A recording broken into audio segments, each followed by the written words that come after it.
Welcome to Echoes of Legends. I'm Brian. This channel is dedicated to honoring unforgettable icons whose lives and achievements continue to inspire. We share heartfelt tributes, powerful stories, and lasting memories from film, music, sports, and beyond. Join us as we celebrate their legacy and ensure their influence echoes through generations to come. Robert Mueller, the former FBI director and longtime public servant, has passed away at the age of 81, marking the end of a career defined by dedication to law, justice, and national security. Mueller led the Federal Bureau of Investigation from 2001 to 2013, guiding the agency through some of the most difficult moments in modern American history. Years later, he returned to the national spotlight as special counsel for the Department of Justice's investigation into alleged Russian interference in the 2016 presidential election. Beyond his legal career, Mueller was also a decorated Marine Corps veteran who served in Vietnam and received the Purple Heart and Bronze Star for his bravery. Remembered for his quiet professionalism and commitment to service, Mueller leaves behind a legacy of discipline, integrity, and public duty. Howard Fineman was a respected American journalist whose thoughtful reporting and political insight shaped the way generations understood U.S. politics. Born on 17 November 1948, he built a remarkable career spanning nearly 5 decades, covering 9 presidential campaigns and becoming known for his sharp analysis and balanced perspective. During his 30 years at Newsweek, he played a major role in political coverage as chief political correspondent and senior editor, while his Living Politics column became widely recognized for its depth and clarity. Later, as global editorial director at HuffPost, he continued to influence modern journalism and remained a familiar voice on NBC News and MSNBC. Fineman also shared his knowledge through teaching and writing. He passed away in the United States due to complications from pancreatic cancer, leaving behind a legacy of thoughtful storytelling and public service. The music world is remembering journalist and television host Dave Kendall, who passed away in July 2026 at the age of 63. Best known as the creator and original host of 120 Minutes, Kendall played a major role in introducing audiences to alternative and indie music during the 1980s, 1990s, and 2000s. Through his passion for discovering fresh sounds and highlighting emerging artists, he helped shape the musical tastes of an entire generation. His program became a trusted destination for fans looking beyond mainstream hits and gave many bands a platform to reach wider audiences. Beyond his work on television, Kendall was admired for his genuine love of music and his dedication to supporting artists. He leaves behind a lasting legacy as a storyteller who helped bring unforgettable songs and new voices into people's lives. Chance Perdomo was a talented young actor whose performances left a lasting impression on audiences around the world. Born in 1996 and raised between different cultures, he brought a unique perspective, emotional depth, and natural charm to every role he played. He first gained recognition for his performance in Killed by My Debt, which earned him a British Academy Television Award nomination and introduced him as a rising star. Fans later connected with him through his memorable role as Ambrose Spellman in Chilling Adventures of Sabrina and as Andre Anderson in Gen V. He also appeared in the After film series, proving his versatility across different styles of storytelling. Tragically, Chance's life was cut short at just 27 after a motorcycle accident while he was preparing for future projects. His passing was deeply mourned by fans and colleagues who remembered him for his talent, kindness, and the promise of a career that had only begun. Alex Zanardi, the Italian racing legend and Paralympic champion, passed away on May 1, 2026, in Padua, Italy, at the age of 59. Known for his incredible determination and positive spirit, Zanardi built a remarkable career in motorsports, before facing a life-changing crash in 2001 that resulted in the loss of both legs. A former kart and Formula One driver, he won 2 kart championships and 15 races before beginning a new chapter of his journey. Against all odds, he returned to racing less than 2 years later and was later honored by the Motorsports Hall of Fame of America. Zanardi also became a celebrated paracyclist, representing Italy at the 2012 and 2016 Paralympic Games and winning 2 gold medals at each event. His story remains a powerful example of courage, resilience, and determination. Akihiro Miwa was a remarkable artist whose life reflected creativity, courage, and a deep commitment to making a difference. He passed away on June 20, 2026, at the age of 91 from natural causes, leaving behind a legacy that reached far beyond entertainment. Anime fans around the world will remember his unforgettable voice performances as Moro, the wolf goddess in Princess Mononoke, and the Witch of the Waste in Howl's Moving Castle. Beyond his work with Studio Ghibli, Miwa was celebrated as a pioneering drag performer, cabaret singer, and influential figure in Japanese culture. After surviving the 1945 atomic bombing of Nagasaki, he became a strong advocate for peace. His extraordinary journey inspired generations through art, resilience, and a powerful message of compassion and hope. Michael J. Fox's life is a story of ambition, fame, illness, secrecy, courage, and transformation. Long before he became an international star, he was a determined Canadian teenager, willing to risk security for a distant dream. At the height of his success, a diagnosis of young-onset Parkinson's disease changed the direction of his future. For years he concealed his symptoms while continuing to perform, fearing that honesty would end the career he had worked so hard to build. Eventually, he chose openness, turning a deeply personal struggle into a public mission. Through advocacy, research funding, family support, and an enduring sense of humor, he reshaped how millions understood Parkinson's disease and created a legacy far greater than entertainment alone. A restless childhood and an early love of performance. Michael Andrew Fox was born in Edmonton, Alberta, into a hard-working family shaped by discipline, frequent moves, and modest expectations. His father's military career meant that the family relocated several times before settling in Burnaby, British Columbia. Michael grew up with 4 siblings in a busy household where responsibility mattered more than fantasy. He was not especially tall, athletic, or academically distinguished, but he discovered an unusual confidence whenever he stepped onto a stage. Acting allowed him to become more expressive, courageous, and commanding than he felt in ordinary life. The laughter of an audience gave him a sense of purpose that traditional achievements had never provided. By his mid-teens, he had begun working professionally, appearing in Canadian television, and learning how demanding the entertainment industry could be. His parents appreciated his talent but worried about the uncertainty surrounding an acting career. His father repeatedly encouraged him to develop a practical alternative, yet Michael resisted the idea of a backup plan.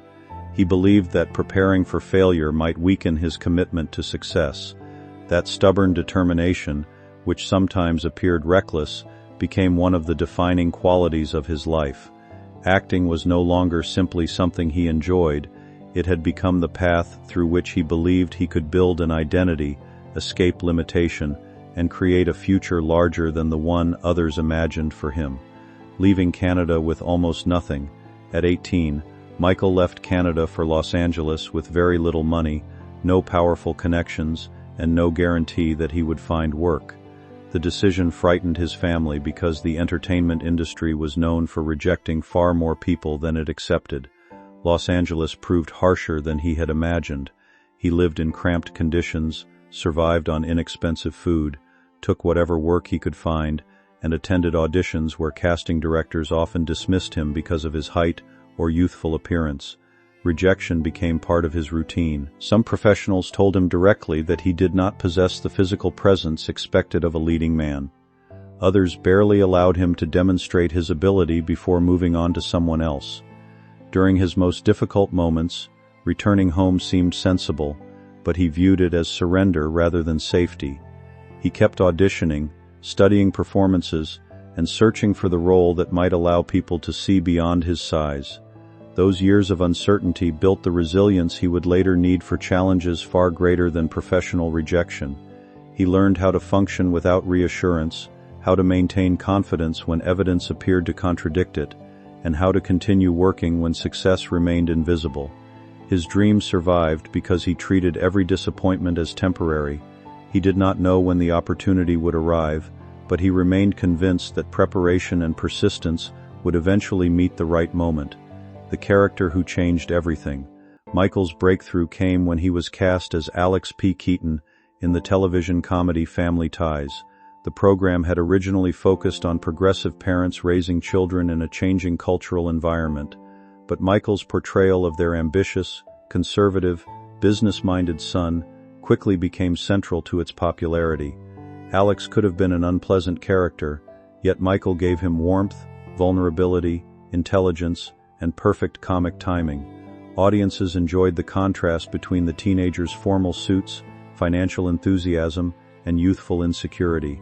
His performance demonstrated that he could deliver rapid comedy while also handling emotional scenes with sincerity. The show became one of the most successful programs of its era, and Michael received major awards and widespread recognition. The young actor who had once struggled to pay rent was suddenly appearing on magazine covers and receiving enormous quantities of fan mail. Fame validated his decision to leave Canada, but it also awakened a stronger ambition. Television had given him security and public affection, yet he wanted to prove that his appeal could extend to cinema. He was unwilling to remain comfortable when a larger opportunity might exist. This restlessness pushed him toward an exhausting period in which he attempted to maintain a demanding television schedule while pursuing a film project that would permanently connect his name with popular culture. His rise had been swift, but the next stage would require a level of physical endurance and determination that even he had never tested, becoming a global film star. While continuing to film Family Ties, Michael accepted the role of Marty McFly in Back to the Future. The production had already faced serious difficulties, and he entered after filming had begun with another actor. His availability was limited by his television obligations, so he worked on the sitcom during the day and filmed the movie at night. The schedule often left him with only a few hours of sleep, forcing him to rely on adrenaline, concentration, and an intense fear of wasting the opportunity. The physical exhaustion was severe, but the result transformed his career. Back to the Future became a worldwide success, and Marty McFly became one of the most recognizable screen characters of the decade. Michael's energetic performance combined humor, emotional vulnerability, youthful rebellion, and genuine affection. Audiences did not simply admire the character, they identified with his confusion, courage, and desire to protect the people he loved. Sequels followed, along with leading roles in comedies, dramas, and war films that revealed different aspects of his ability. By the end of the decade, Michael had become one of the most successful and beloved actors in the world. He had achieved financial security, critical respect, and global fame before turning 30. From the outside, his life appeared almost impossibly fortunate. He had a thriving career, a growing family, and access to opportunities he had once struggled even to imagine. Yet while the public celebrated his success, a barely noticeable movement in one finger was beginning to signal a future neither fame nor determination could prevent: the first signs of Parkinson's disease. While working on Doc Hollywood, Michael noticed that the little finger on his left hand was twitching rhythmically. At first, he dismissed it as exhaustion, stress, caffeine, or the result of an old injury. He was young, physically active, and accustomed to working through discomfort. When the tremor continued, he attempted to control it by shaking his hand or clenching his fist, but the movement persisted. Over time, stiffness appeared in his shoulder, and other symptoms became harder to explain. The possibility of a serious neurological condition seemed unlikely at his age, and early medical consultations did not immediately provide clarity. Eventually, After specialist examinations and testing, he was diagnosed with young-onset Parkinson's disease. The news destroyed his sense of certainty. Parkinson's was progressive, incurable, and associated with worsening tremors, rigidity, slowed movement, balance difficulties, speech changes, and increasing dependence. Michael had recently married Tracy Pollan and become a father. He imagined decades of acting, parenting, travel, and ordinary family life, yet he was suddenly forced to consider a future in which his body might gradually stop responding to his intentions. The diagnosis created fear not only about his health, but also about his career. Film and television productions depended on insurance, reliability, physical stamina, and strict schedules. He believed that revealing his condition would cause studios to withdraw offers immediately. Faced with uncertainty, he chose secrecy, beginning a hidden struggle that would continue for years. Career loss and a new direction. Although public sympathy was widespread, professional opportunities began shrinking. Studios and insurers worried that his condition might disrupt production, increase costs, or make demanding roles impossible. Projects disappeared quietly, and earlier enthusiasm from producers became hesitation. Michael understood the practical concerns, but the change was still painful. Acting had shaped his identity since adolescence, and he was being forced to reconsider his future while still young enough to imagine many more decades on screen. At the same time, researchers and advocates approached him about using his visibility to support Parkinson's science. Initially, he felt unqualified. He was an actor, not a neurologist, policy specialist, or medical researcher, yet he recognized that public attention was itself a powerful resource.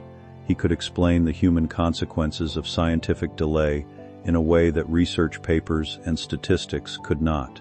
He could raise money, reach political leaders, attract media coverage, and persuade people who had never considered Parkinson's research important. In the year after embracing advocacy, he began transforming celebrity into practical influence. His departure from Spin City represented this shift. He described it not as defeat, but as a deliberate decision to preserve his health, spend more time with his family, and focus on work that had become increasingly meaningful.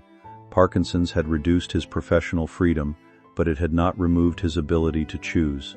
By stepping away on his own terms, he protected a sense of agency that the disease continually threatened to take from him. Building a foundation focused on results, Michael established a foundation dedicated to accelerating Parkinson's research, improving treatments, and ultimately contributing to a cure.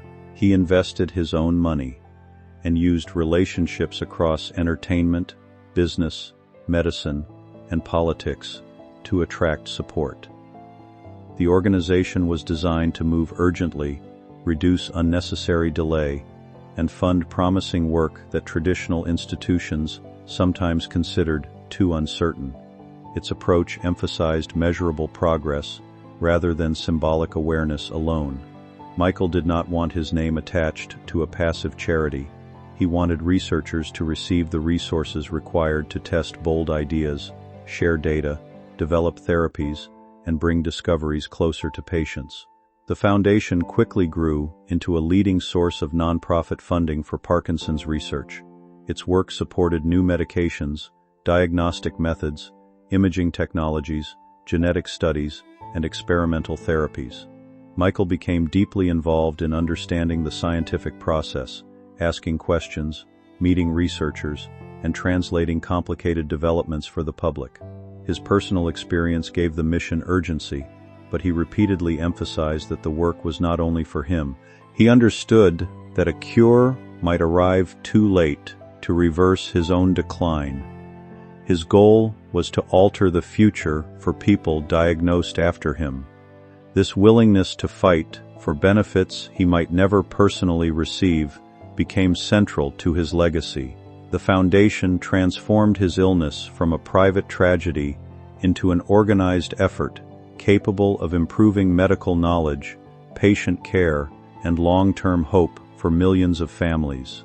Speaking publicly, while his body moved uncontrollably. Advocacy eventually brought Michael before lawmakers, where he argued for greater research funding and support for scientific approaches that might lead to treatments for neurological disease.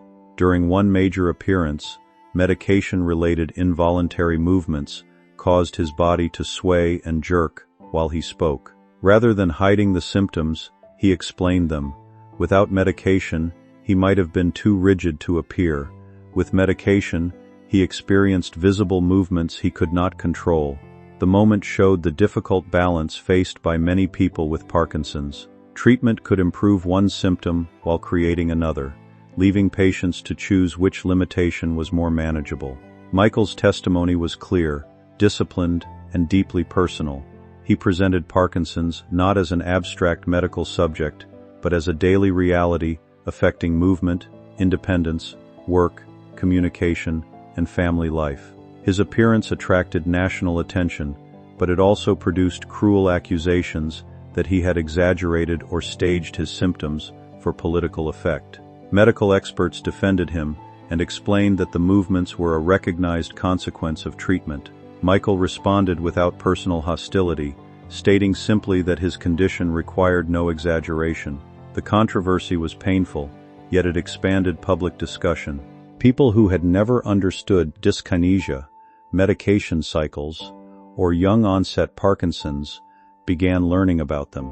His willingness to remain visible under criticism strengthened his role as an advocate. He demonstrated that vulnerability could become evidence, education, and moral force when presented without shame. The quiet grief of losing independence. As the years passed, Parkinson's gradually took away abilities that most people perform without conscious effort. Tying shoes became impossible because his fingers could no longer complete the precise movements required. Handwriting deteriorated until it became unreadable, and typing grew frustrating as stiffness and tremors interfered with the keyboard. He adapted by wearing simpler clothing, choosing slip-on shoes, using voice technology, and accepting assistance. Each adjustment was practical, but it also represented a private loss. Independence rarely disappears all at once. It is often surrendered through small changes that accumulate until ordinary life looks completely different. Michael also experienced repeated falls because Parkinson's affected his balance and spatial awareness. Injuries required surgery, rehabilitation, and long periods of physical therapy. A spinal tumor created an additional medical crisis, forcing him to undergo a difficult operation unrelated to the central illness that had already shaped decades of his life. Recovery required him to relearn basic movements while managing tremors, stiffness, pain, and fear of falling again. These experiences challenged the optimism for which he had become famous. He admitted that positive thinking was not automatic, and that some periods felt overwhelmingly dark. His resilience did not mean that he remained cheerful every moment. It meant that he acknowledged grief, accepted changing limitations, and returned to the work of living. Courage became less dramatic and more ordinary, standing up, attempting another exercise, asking for help, and trying again after injury. Family as the center of his survival. Tracy Pollan remained the central source of stability throughout Michael's illness. Their marriage evolved as his condition progressed, requiring her to become not only a partner but also an attentive caregiver. She helped with clothing, medication, mobility, appointments, communication, and recovery from injuries. Her support was practical, without stripping him of dignity. She learned when to assist, when to wait, and when to allow him to struggle through a task, because completing it independently still mattered. Their children also grew up with a version of their father very different from the energetic character audiences remembered. They witnessed medication working and wearing off, good days and frozen moments, humor and frustration, public courage and private exhaustion. Rather than being protected from every difficulty, they learned that illness could coexist with love, laughter, responsibility, and family identity. Michael's role as a father remained more important to him than his status as a celebrity. Even as physical activities became limited, he continued offering attention, stories, humor, and emotional presence. Later, his grandchildren knew him simply as their grandfather, rather than as a movie icon or public symbol. Their acceptance reminded him that relationships were not dependent on speed, strength, or perfect speech. The family did not defeat Parkinson's, but it prevented the disease from isolating him completely. Their shared routines turned dependence into connection and helped him understand that receiving care could be an expression of trust rather than evidence of failure. A life that became smaller but more meaningful. In later years, Michael's daily life became slower and more carefully structured. Medication schedules determined when movement was easiest. Physical therapy helped preserve flexibility, strength, and balance, even when progress was limited. Meals, transportation, reading, and household routines required accommodations. He could no longer drive, play music as he once had, move quickly, or trust his balance in unfamiliar spaces. Conversations required patient listeners, because his speech had softened and slowed. These restrictions reduced the physical range of his life, but they also deepened his appreciation for experiences that remained available. Time with Tracy, visits from children and grandchildren, music, sunlight, laughter, and thoughtful conversation carried greater significance. He learned to accept help without interpreting dependence as personal failure. Parkinson's had altered the way he moved and communicated, but it had not removed his curiosity, humor, affection, or ability to understand the world around him. His philosophy became centered on the distinction between possessing an illness and being defined by it. Parkinson's was part of his reality, but it was not the complete description of his identity. He remained a husband, father, grandfather, actor, author, advocate, and friend. The disease occupied enormous space in his life, yet he refused to surrender every other role to it. Meaning came not from denying loss, but from recognizing that value could survive even when independence, speed, and physical ability did not. Hope as a deliberate choice. Michael's story does not offer a simple victory in which determination defeats disease. Parkinson's continued progressing despite wealth, medical care, discipline, and public influence. His hope survived not because he believed suffering could always be controlled, but because he believed response remained possible. He could not choose whether his hands trembled, whether his balance failed, or whether his memory changed. He could choose whether to hide forever, whether to help others, whether to support research, and whether to appreciate what remained. This form of hope was practical rather than sentimental. It existed in medication schedules, difficult exercises, honest interviews, research grants, family routines, and the willingness to begin another day after a painful fall. He understood that a cure might not arrive in time to restore his own body, yet he continued working toward one for future patients. That commitment gave his struggle a purpose extending beyond personal survival. The young actor who once traveled to Los Angeles with little more than ambition eventually became a symbol of endurance for people facing circumstances they never chose. His greatest achievement was not pretending that loss did not matter. It was proving that loss and meaning could exist together. When much of the life he expected fell apart, he continued building another life from truth, gratitude, service, family, and the stubborn belief that the future could still become better for someone.